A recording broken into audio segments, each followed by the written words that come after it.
In the hills outside Karen, Nairobi, there stood a house that looked like it breathed money. High stone walls, tall jacaranda trees lining a curved driveway, glass windows that reflected the sky like mirrors. People called it a mansion, but those who worked inside it knew the truth. It was a house that had stopped breathing. Ezekiel Mwangi stood at the edge of the upstairs balcony, his hands resting on the cold metal rail. Below him, the garden stretched wide and green, manicured to perfection. Roses bloomed, hedges stood trimmed with military precision. The lawn was flawless, too flawless. Not a leaf out of place, not a laugh in sight. Behind him, the house was quiet, not the peaceful kind of quiet, the kind that presses on your ears, the kind that reminds you of what is missing. Ezekiel checked his watch out of habit. 7:14 a.m. On any other day, this would have been the hour his phone would not stop ringing. Board members, investors, government officials, men who needed his signature, men who feared his silence. But this morning, like many mornings before it, the phone lay untouched on the marble table behind him. His attention was elsewhere. "Is she awake?" he asked without turning. Mama Nyambura stood a few steps back, her hands folded over her apron. "Yes, sir," she said gently. "She's been awake since dawn." Ezekiel nodded once. "Breakfast?" "She didn't touch it." His jaw tightened. "Therapy starts at 9, he said. "Yes, sir." Mama Nyambura hesitated. She had learned over years of working in that house when to speak and when silence was safer. But there were moments when silence felt like betrayal. "She was asking for the garden," Mama Nyambura added softly. Ezekiel finally turned. His eyes, sharp, commanding in boardrooms, softened just a little. "Take her out," he said. "The weather is good." Mama Nyambura smiled, just barely. "Yes, sir."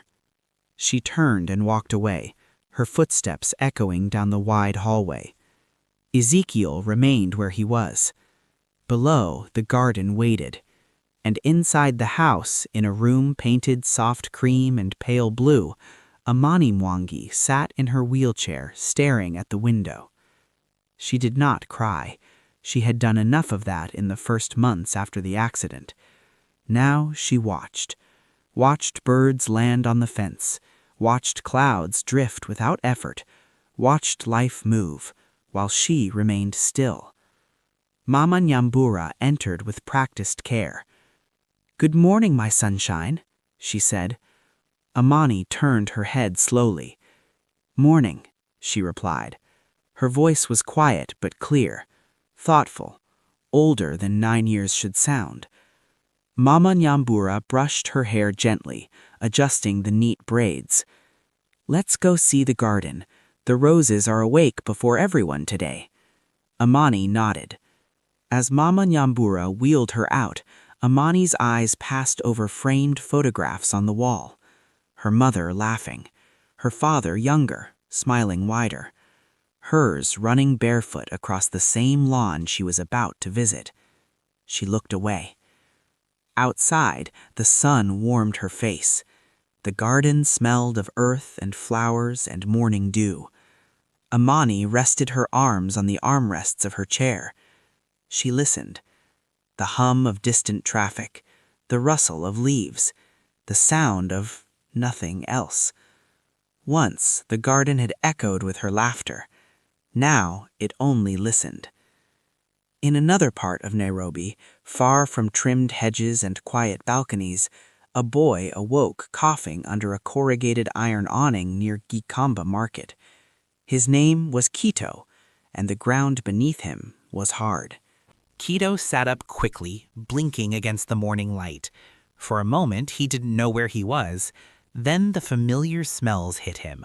Rotting fruit, smoke from charcoal fires, sweat, oil, dust. He was back, alive. That was good. His stomach growled immediately, sharp and demanding. Kito ignored it. Hunger was loud only if you listened too closely. He rolled his shoulders, stretched his arms, and stood. The concrete was cold under his bare feet. He had lost his sandals 3 weeks ago while running from city council officers. Someone had stepped on the back strap, and he hadn't looked back. You never looked back. Around him, the city was waking, vendors shouting prices, matatus honking impatiently, other boys like him emerging from doorways, under stalls, from between buildings. Some nodded at him, some didn't. Kito moved. Movement was his trick. When he stayed still, hunger caught him, fear caught him, thoughts caught him. So he moved. He danced. Not for an audience, not yet. He started slow, rolling his shoulders, swinging his arms, loosening the stiffness from sleeping curled like a question mark. His feet tapped the ground in quick patterns, left, right, spin. A woman passing with a basket paused. Kito added a dramatic stumble, throwing his arms wide like he had tripped over invisible air. The woman laughed. She dropped a coin. Kito bowed deeply, his grin flashing white against his dusty face. "Bless you, auntie," he said. He danced his way down the street, through the market, past the butcher stalls and piles of second-hand clothes. His body bent and twisted, light and quick, like it belonged to music only he could hear. Sometimes people watched. Sometimes they didn't. Sometimes they shouted at him to move away. But sometimes, just sometimes, they smiled. That was enough. By midday, he had collected a handful of coins and half a mandazi from a vendor who liked his spinning trick. He ate slowly, savoring it. Food tasted better when you earned it with joy. As the sun climbed higher, Kito drifted. He followed roads that felt safer, quieter, roads that led away from the noise. That was how he ended up near Karen. He didn't plan it. He never planned much beyond the next hour. But as he walked, he noticed the houses growing larger, walls higher, guards stricter. This was not his world. He should have turned back. But then he saw the gate. Not the gate itself, what was beyond it. Through the metal bars and thick hedges, Kito glimpsed a flash of blue. A wheelchair. A small girl sitting very still. He stopped. Something in his chest tightened. He knew that stillness. He had seen it in mirrors, in puddles, in other children's eyes when hope took a break. The girl was not crying. That was what made it worse. Kito stepped closer, careful to stay hidden. She stared at the ground, her hands limp on her lap. Sadness clung to her like dust. Kito swallowed. He could walk away. He should walk away. This place had guards, cameras, rules. But his feet moved before fear could catch them. He found a small opening where the hedge met the wall, a gap someone had forgotten to fix. Kito squeezed through. The grass felt strange under his feet, soft, cool, alive. The girl looked up. Their eyes met. For a heartbeat, neither moved. Kito smiled. Then, without thinking, he danced. Not his street dance, not his fast, sharp survival dance. This was slower, bigger, silly. He swung his arms too wide. He puffed out his cheeks. He pretended his legs didn't work properly, wobbling like jelly. The girl blinked. Kito exaggerated a spin and pretended to fall, catching himself at the last second. Her lips twitched. Kito widened his eyes dramatically. She let out a sound, a tiny giggle. His heart leapt. He danced harder, spun faster, rolled on the grass like a clown. The giggle became real laughter, bright, uncontrolled. It rang across the garden like something that had been missing for a long time. Kito felt it hit him like warmth. In that moment, hunger disappeared, fear disappeared. He was not a street boy. He was a dancer, and she was laughing. Above them, behind glass and stone, Ezekiel Mwangi froze. Ezekiel had been in his study, staring at documents without seeing them, when the sound reached him. Laughter. He thought his mind was playing tricks. He stood slowly. The sound came again. Clearer. Closer. His chest tightened painfully. He moved without thinking, stepping into the hallway, then onto the balcony. Below him, his daughter was laughing, clapping, her head thrown back in a way he hadn't seen in months. Ezekiel's breath caught, and there, in the middle of his perfectly controlled garden, was a boy, barefoot, thin, dancing like he did not belong to this world or any rules that governed it. Anger surged. How did he get in? Where were the guards? What if he was dangerous? Ezekiel stepped forward, ready to shout.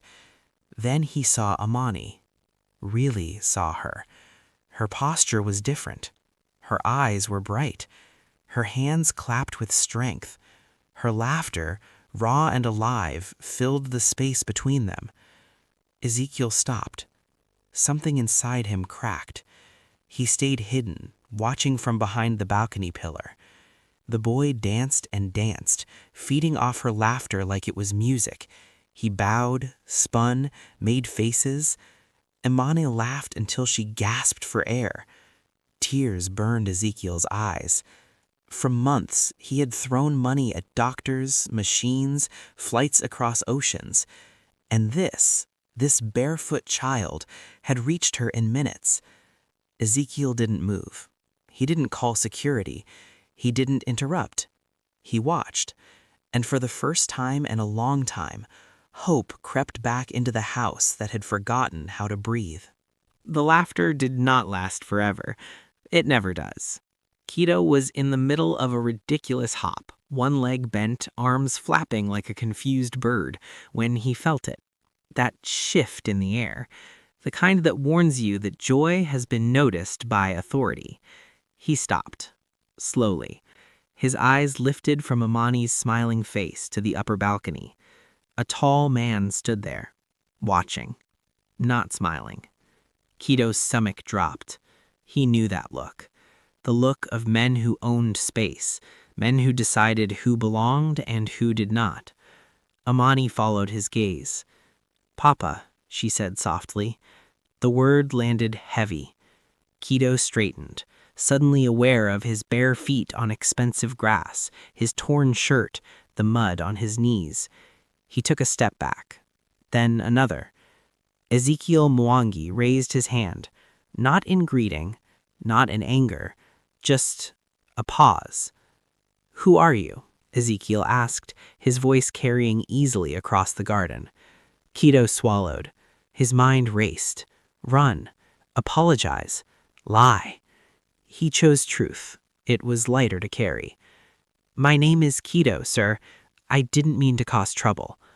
"You entered private property." "Yes, sir." "Why?"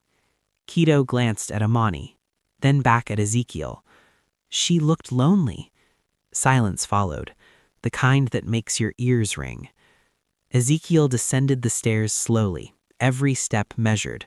When he reached the garden, he stood a few meters away from Kito. Up close, Ezekiel was taller than he looked from above.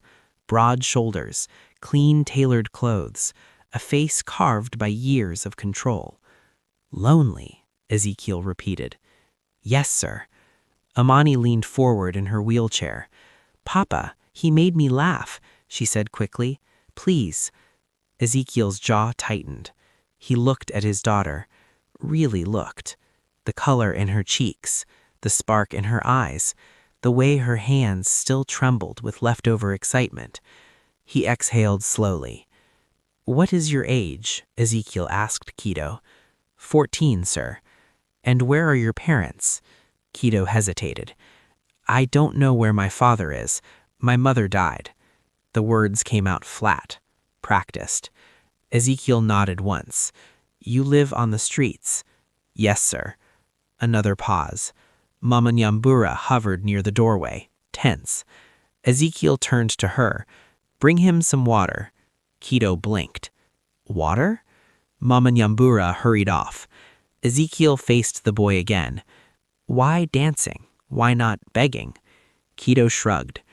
"Dancing feels like breathing. Begging feels like drowning." Ezekiel stared at him. Then, unexpectedly, he laughed. It was short, surprised, like a sound that had forgotten its way out. "Go," Ezekiel said, gesturing toward the gate. For today. Kito bowed slightly, instinctively. Thank you, sir. He turned to leave. Amani's voice stopped him. Will you come back? Kito hesitated. He looked at Ezekiel. Ezekiel said nothing. Kito smiled at Amani. If I'm still breathing, I'll dance again. And then he ran. Out of the garden, out of the silence, but not out of their lives. That night, Ezekiel could not sleep. The boy haunted him, not as a threat, as a question. Ezekiel sat at his desk long past midnight, staring at a photo of Amani before the accident, running, laughing, unstoppable. And then he saw her face from that afternoon, alive, hope-stirred, dangerous and unfamiliar. The next morning, he called the head of security. Did you see the boy? Ezekiel asked. Yes, sir. We missed him. Improve the perimeter, Ezekiel said, then paused. But if he comes again, don't chase him. The guard hesitated. Yes, sir. True to his word, Kito returned. 2 days later, he waited at the hedge, peering through cautiously.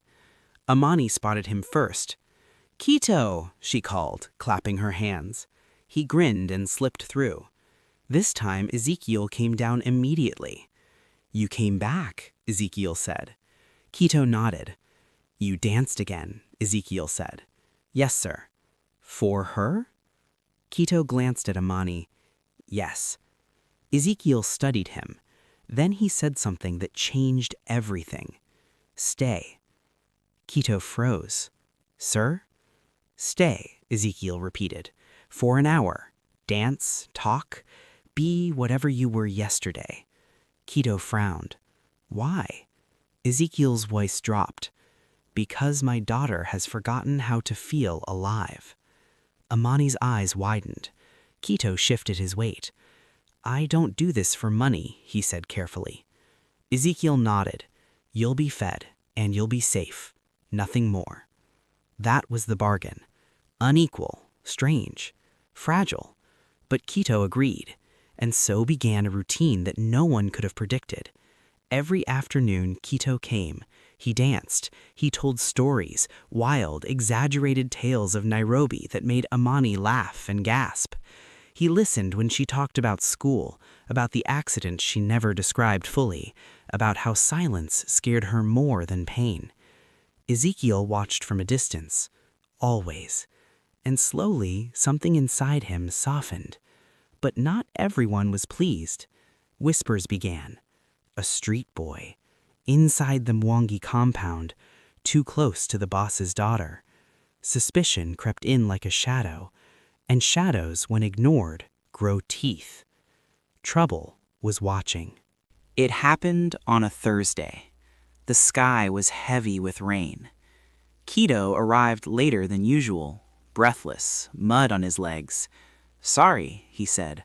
Police were clearing the market. Amani frowned. Did they hurt you? No, he lied easily. He danced anyway. But something was off. He missed a step, slipped, landed hard on his knee. Amani gasped. Ezekiel stood up immediately. Enough, he said sharply. Kito froze. I'm fine, Kito said, trying to stand. Ezekiel walked toward him. You're hurt. It's nothing. Ezekiel's voice hardened.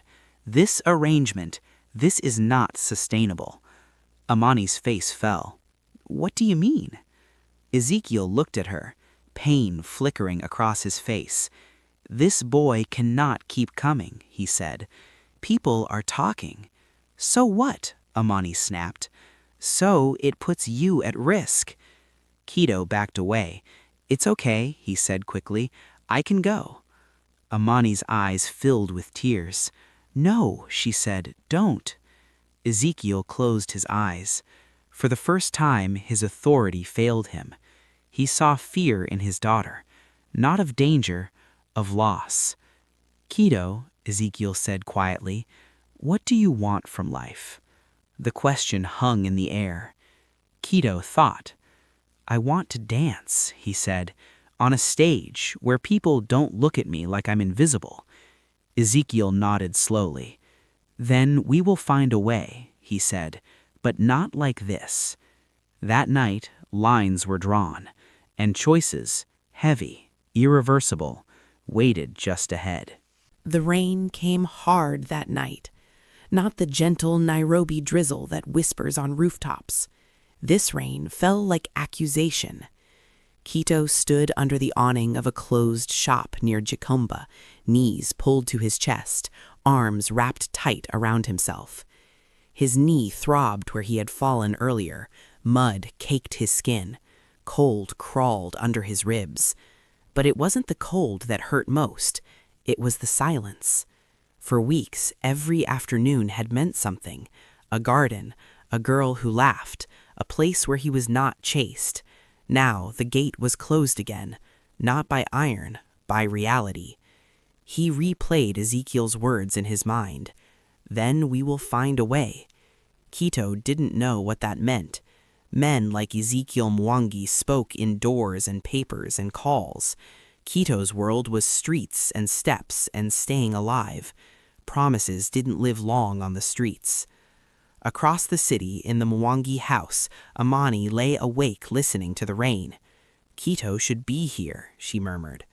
Mama Nyambura tucked the blanket around her. Your father is thinking, she said gently. Amani scoffed. He thinks too much. That made Mama Nyambura smile sadly. Downstairs, Ezekiel sat alone in the living room, lights off, rain streaking the tall windows. People had warned him. Board members, security advisors, even friends. You are exposing yourself. You are exposing your daughter.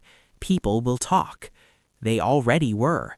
That morning, a colleague had leaned close during a meeting.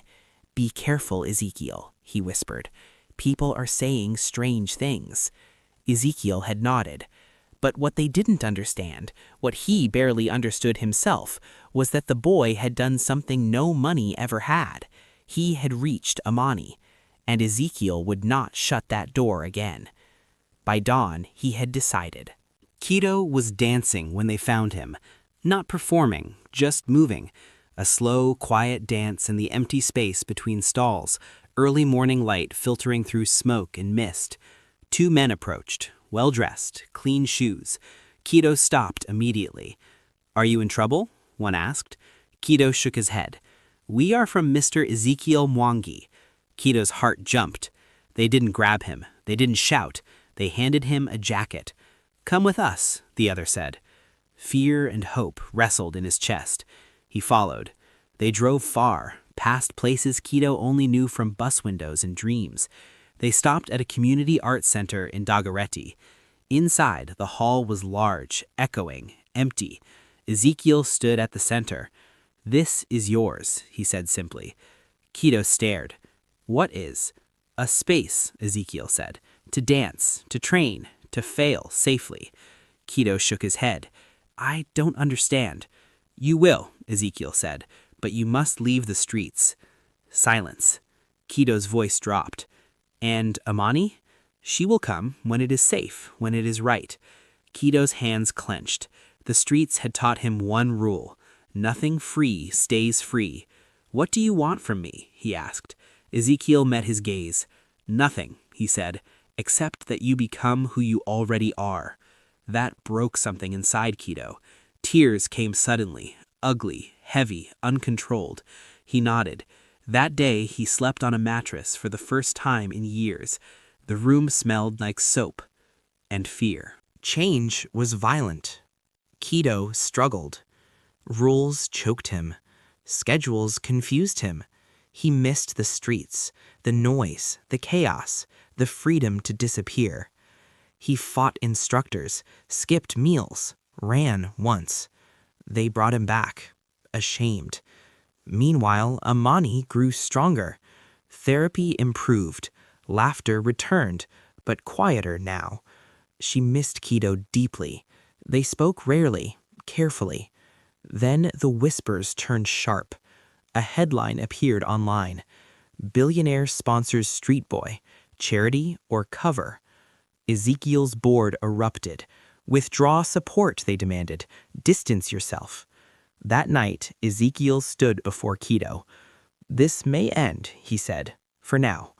Kito nodded slowly. I understand. You don't, Ezekiel said softly, but I hope you will. The next day, Kito performed, not on a grand stage, on a small one. Lights flickered, music failed once, but when he danced, really danced, the room went silent. He wasn't a street boy, he was a force. When he finished, the applause shook the walls. The video went viral, not for pity, for power, and the whispers changed tone. The night of the performance arrived quietly. No sirens, no drama, just a soft Nairobi evening, warm and patient. The theater in Westlands was not grand by international standards, but to Kito, it felt like another universe. Rows of seats, real lights, a wooden stage polished smooth by years of dreams. Backstage, Kito stood barefoot, stretching slowly. He was taller now, stronger, still thin, but no longer fragile. His hair was neatly trimmed, his clothes simple, clean, intentional. He breathed in, then out. Across the hall, in the front row, Ezekiel Mwangi adjusted his jacket nervously. He hated crowds, hated attention. Yet tonight he sat among strangers. For the first time in years, he was not the most important man in the room. Beside him, Amani sat in her wheelchair, her hands clasped tightly in her lap. She wore a soft yellow dress. Her eyes shone. "He'll be amazing," she whispered. Ezekiel nodded. "I know." The lights dimmed. The room hushed. And then music. Low, steady, like a heartbeat. Kito stepped onto the stage. The first movement was small, a shift of weight, a roll of shoulders. Then the music swelled. His body answered. Every step carried memory. Every spin carried hunger. Every fall carried survival. He danced the streets, the rain, the hunger, the laughter in the garden. He danced fear. He danced hope. At one point, he dropped to the floor, curling inward, small, broken. Then, slowly, deliberately, he rose. The music stopped. Silence. And then, applause. Not polite, not hesitant, thunderous.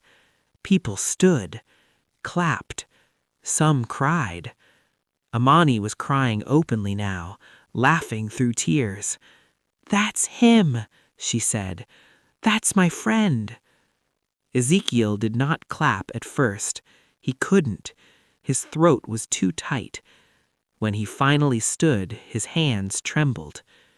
He had built companies, moved markets, shaped policy. But this was legacy. Backstage, Kito bowed his head, overwhelmed. When he turned, Ezekiel stood there. "You did it," Ezekiel said. Kito shook his head. "No," he said softly. "We did." Ezekiel stepped aside. Amani wheeled forward. Kito knelt without thinking. They hugged. No words. None were needed. The doors that had once separated them, money, fear, class, pain, were gone. Not broken. Opened. And in that moment, 3 lives, once moving in opposite directions, finally found the same road. Years later, people would ask how it all began. Some would say talent. Others would say charity. But those who truly understood would say this: it began with seeing. a man who saw beyond danger, a boy who saw beyond fences, a girl who saw beyond her pain. Life does not always change through grand plans or perfect timing. Sometimes it changes through small courage, through choosing compassion over comfort, through opening doors instead of guarding them, through believing that people are more than where they come from or what has happened to them. Kito would go on to dance on bigger stages. Amani would grow, learn, and rediscover her own strength. Ezekiel would finally understand that wealth is not what you protect, it is what you release to heal others. And the lesson they left behind is this: do not underestimate the power of one act of kindness. Do not dismiss people because of their beginnings. Do not close your heart because the world taught you fear. Someone, somewhere, is waiting for a door to open, and you might be the one holding the key. If this story moved you, if it reminded you to see people differently, if it stirred something in your heart, share it, reflect on it, and choose kindness today. Because sometimes the smallest dance can awaken a house that forgot how to breathe.